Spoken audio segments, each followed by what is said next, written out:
Okay guys, we're almost there. So once we've done our pages, we're going to click on the build link at the top of the page, which will take us to the main screen of where we're going to do our site.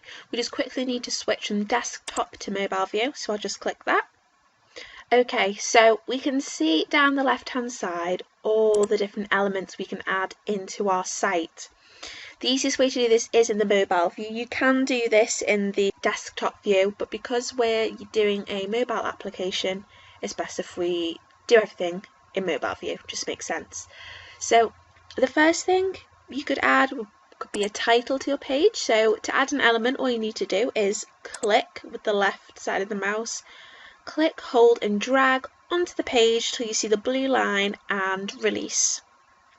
This places an item on the page, and to edit that all you have to do is click and you can start typing.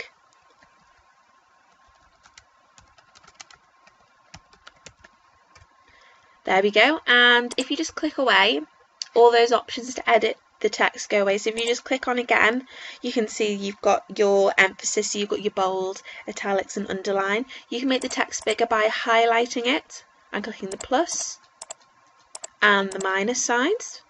You can also change the colour of the text. I can see you've got a massive colour palette there you can choose from.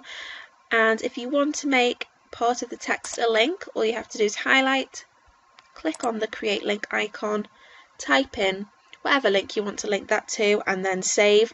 And if you want to revert the text back to its original format, all you have to do is click that button there. Okay, so you probably get the idea of it. It's a very drag and drop program. So anything you do want to put on the page, you just click, hold and drag.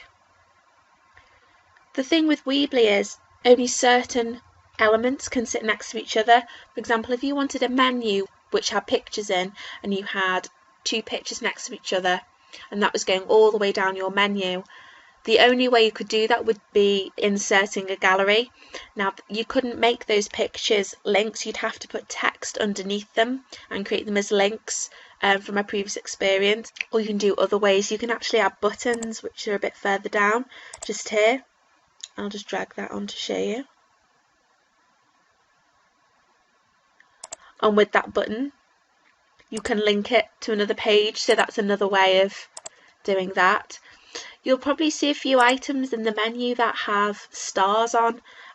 These are extra, luxury items that you have to pay for within Weebly. So anything that doesn't have a star on, you can use on your site. I think it's only the search box, HD video, the audio, and I think that's it. So you've got pretty much everything from Weebly that you can use, and it literally is drag and drop. You'll get the hang of it for so many different things, especially if you want to space things out. You can use this icon called spacer. If you just drag that, it creates a space between two elements if you didn't want them so close together. Unfortunately, you can't change the width of the space, but it's handy if you just want to separate out a few paragraphs, or you want to separate a button from an image or a piece of text. You can also use dividers, a simple line, and you can actually change the spacing above and below the line to make the content sit closer together if you wanted. I'll just show you quickly what this looks like in desktop view. It'll look very different compared to mobile view. That's why it's so important that you remember to stick with mobile view. See, everything is just completely different the way it's laid out, and you do need to keep it in mobile view because that is the view that your customers will view your application from. So have a play around with those features, practice dragging the items onto the page, placing them and seeing what you can do. I mean, there's plenty of things to have a go with. You can even add your social icons so your customers keep in contact with you through Facebook, through Twitter, through YouTube. There's so many different things. So have a go at dragging and dropping those features onto your pages and start adding some content.